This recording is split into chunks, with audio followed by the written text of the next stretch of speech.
ด้วยประการทั้งนี้ก็มีแท้อาวัยจักตัวได้ยินคำโอกาสรัตนาแห่งหมู่เทวดาพรหมทั้งหลายอันอยู่ในเมืองโลกธาตุเข้ามากันหน้านิรมนต์ตนขาดทั้งนั้นอาจักลำพิกตัวยังมหาวิโรกนาประการเลิศตนมีตนว่าประเทศอันควรตระกูลอันดีแห่งนางกษัตริย์พรหมณีผู้มีศีลบริสุทธิ์ควรเป็นพุทธมารดาแต่ต้องการต่อไปมาไล่เสียกันที่สี่เที่ยวแล้วจะเขาในพุทธพุทธธรรมที่ในวันอันนี้หากเป็นธรรมดาแห่งพระแม่เจ้าทั้งหลายอธิบายเหตุทั้งหลายผู้นั้นบระพรแล้วผู้ข้าก็จะให้ปฏิญาณแก่เทวดาถึงข้าพรหมแล้วก็จะลงไปเกิดเรากำเนิดในเมืองคนเป็นพระพอสงสัยเมตไตรโพธิสัตว์ก้าวดำนั้นแล้วพระตนแก้วจะประสงค์จิตนาบารมีน้ำแห่งตนอันยิ่งกับกาวาดังนี้ถึงเขากล่าวไว้เจ้าผู้ส่วนนักผู้ข่าวบำเพ็ญบารมีมากพอหน่อยท่านประมาณ16 อสงไขยเสร็จมหากาพย์นับแต่ได้รัตพยากรมาปรากฏคือความยินญาติกับโพธิสัตว์ผู้ขาชำระวันทุกท่านทั้งมวลให้พรเพราะว่าดีแล้วผู้ขาจึงได้ให้เป็นพานแก่ญาติคนขอเมื่อใดผู้ขาได้ถึงสัพพัญญูเป็นพาคนทั้งหลายจะมีหูอันงามในกาลยามนั้นก็กาแล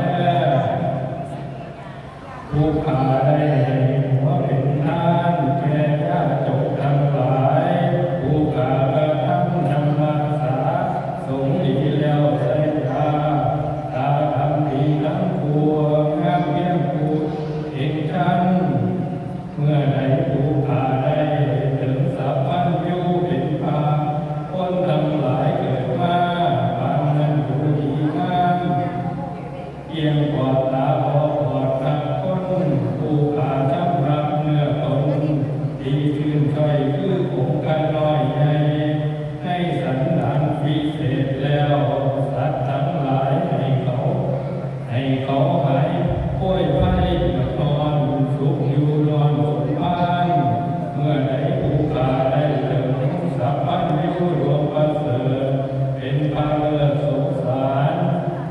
พระยาบ้านผู้ใจบาปขอข้าแพ้ผู้ขาสัตว์ตนผู้ขาได้ให้เขาน้ำอันดีหลากหลายอาหารมาเพิ่มใจให้เป็นภาคไปแก่ยาจบเมื่อใดผู้ขาได้เป็นสัพพัญญูเป็นพระคนทั้งหลายเกิดมาปานนั้นก็จะสำเร็จเป็นดีมีมาพอรับบาปมีมาพอรับบาปสักตนก็ข้าแล้วเครื่องประดับกับตนคือว่าเสื้อผ้าย่อมพึงใจข้าได้ให้เป็นท่านไปของเมืองด้วยสมชื่นยินดีผู้ใดเมื่อใดผู้ขาได้เกิดสมโภชเป็นพระโอษฐ์โลกาคนเกิดมาทวนหาเทียบสาวว่าทุกคนก็ข้าแล้วยัวระดับงามลำเลอเที่ยยมประเสริฐของท่านสร้าง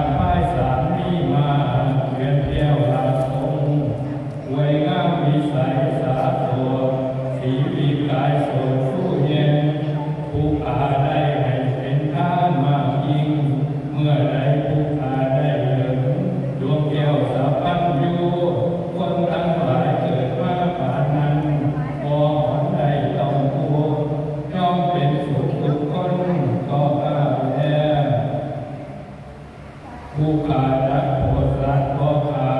ให้พ้นจากพวงบาปพันธนา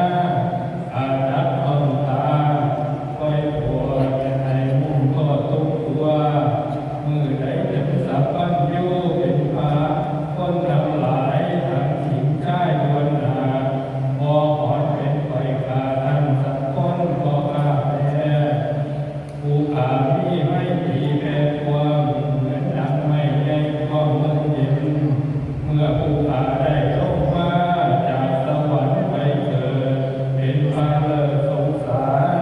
แผ่นดินดานเยี่ยมมาคือดังสองตาของใช้สุดวิสัยยาวยนดาจกเข้ามาขออันใดได้ขาดแท้ให้เต็มใจมักสิ่งไหนบอกว่าสร้างมาให้เป็นทางเมื่อใดผู้ขาได้ตัดสัพพัญญูเยี่ยมมาเป็นพระบาทโตกาทุกโอฆาแม่นาทุกกำลังเพ่งมาพ้นโวยท่านทุกโมสืบสาวโยสมบุญปรารถนาคุณฟ้ามาเห็นหน้าผู้ขาเมื่อจับต้องมากับฟ้าเป็นพระอาจสงสารที่โสดอาจับเอาสัพพัญญูทรงให้ได้ผลที่ข้างสุขให้ถึงสุขอันประเสริฐคือเมืองแก้วเลิศนิรพานส่วนเราผู้ขามีโสดทั้งสามโพธิสัมพันธ์เพื่อโปรดสัตว์ให้สงสารแสนโมอันผูกด้วยเสื้ออยู่คือมหาเอายอมคิดไปมาพอขาดให้ดวงบาทคือโมหาผู้ขารักตัดเสียให้ถูกเลือกเส้นผูกพวงสัตว์อาจจะขนไว้ไปจอดเพื่อให้หอดทีละพานเมื่อใดผู้ขาได้ต้องมาจากฟ้าเป็นพาอาจจะป้องไขปักภูทีละพานทางบ้านกาดานเกิดกาวเพื่อทิศถี62อันบาอาจจะไขด้วยขอกระดานอันละยานด้วยองค์คามาค่าหายพันแก่สัตว์ทั้งหลายอันได้แสนโกรธโอสัตว์ให้พ้นจากโภคะ โอกาสสงสารให้ถึงสุขสำราญเป็นทีแล้วทอดเพื่อนเกี่ยวคือนิรพานนั่นแหละอันว่าอานิโสงส์เมื่อได้เป็นพระโพธิสงสารอาจจะให้เป็นทานหลายภาปัญญาฉลาดต่อยังตามตาคือปัญญาแก่กล้าปราบตัวหนามุโมหะอันเสียตาและกระด้างดับสวยลามให้สว่างใสเป็นญาณอันประเสริฐให้ลำเลิศทุกอันก็ข้าแท้อาวายเจ้าผู้ทุกประเสริฐอาย่อมเกิดผู้หน้าแก่สัตว์ในโลกอาทุกโมอ่อนเอาอยู่เจ็บใจแห่งความตายมาเบียดเบียนอยู่ทุกวันการจักใจ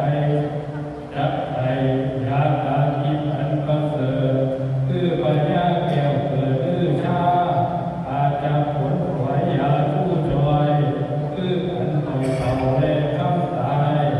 ให้สุขสบายใช้ชาให้เมื่อว่ายาแก้วทีละพานนั้นแลอาวายเจ้าผู้ตนประเสริฐเมื่อใดข้าได้เกิดในโลกายังเทพทานในห้องฟ้าควรหาสุราไล่อันลงไปที่มืดที่ใจคือความไวคือโมหะอาจับเอาปัญญาตามใจส่องไว้ให้เห็นกันอาจับขวนขวายนำเอาออกจากป่าห้องทางถูกให้ถึงสุขอันประเสริฐเมืองแก้วเลิศทีละพานขอแก่พายุหัวตนศักดิ์สิทธิ์ธรรมชาติเพื่อนยนต์แก่สัตว์อันแสบเนื้อยิ่ง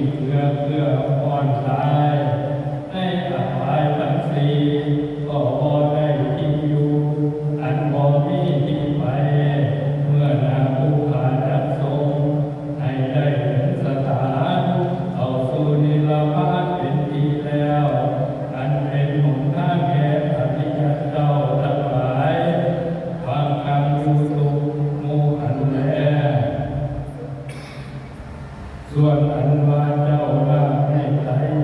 กล่าวคำนั้นมีแล้วแก่เทพว่าไรจึงถวายสารว่าข้าว่าเจ้าทรงประเสริฐยิ่งนักหนาผู้อาจอาจารย์ม้วนมาควรรู้ว่าเป็นสันเดียวประการดังเลยเจ้า